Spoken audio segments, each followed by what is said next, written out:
Hey guys, what's up? So today we are going to be finishing my 3-part series of my experiences on Whole30. This video will include my last 10 days, my review of the system, and my results. I know that this video is coming up a little bit late. The other two were filmed in January when I was actually doing Whole30, and this one was supposed to come up right at the end, like the first week of February, and well, now it's the first week of April, and here we are. Before we get started, I just want to say a big thank you and welcome to all of my new subscribers. My Disneyland Ghost Stories video has kind of exploded over the past month or two, and it has caused me to gain a lot of new subscribers, like pretty much more than double subscribers in like a month or two.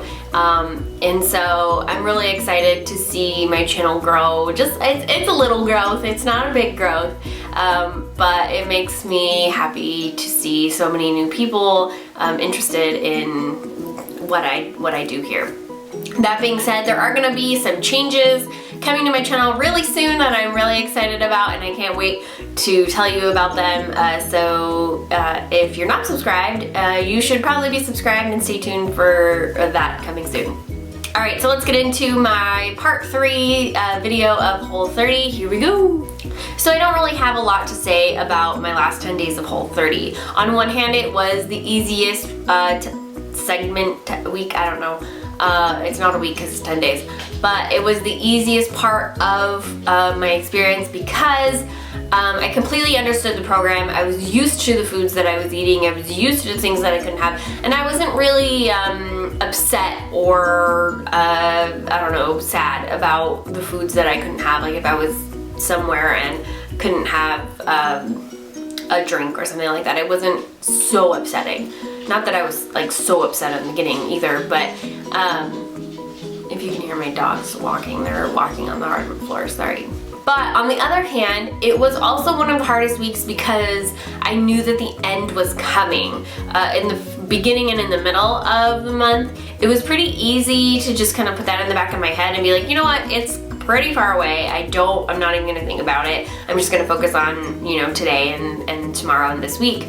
But once I kind of got into day like 7 and day 6, I really started counting down and being really excited about being done, and it kind of made it hard to keep my mindset in Whole30 mode because I was more focused on like, oh, I'm almost done, there's 5 more days left, there's this more days left, oh, I'm gonna be able to eat this, and my first meal is gonna be this, and so that was something that I think was a little bit more difficult than the rest of the program.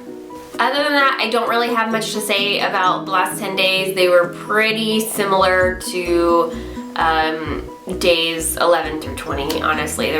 Still had some cravings, but for the most part, it was pretty easy.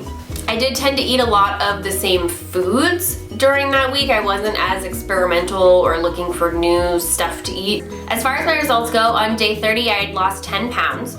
And that is with minimal exercise. I went to cycle class maybe 3 or 4 times that month, and it's definitely not enough to lose 10 pounds. So I do credit most of that to the food and the changes in my diet. However, it has been 2 months since I've stopped doing Whole30, so February and March. And like any drastic diet, when you go back to regular eating, you're going to gain some of the weight back. But I have maintained 6 pounds from my Whole30 experience, and I'm pretty happy about that. I gained the 4 back pretty quickly. I'd say within the first like 2-ish weeks is when I started gaining that back, but I've maintained the 6-pound loss since then. So I mean, I think that's a pretty good amount of time to be eating regularly and stay the same weight.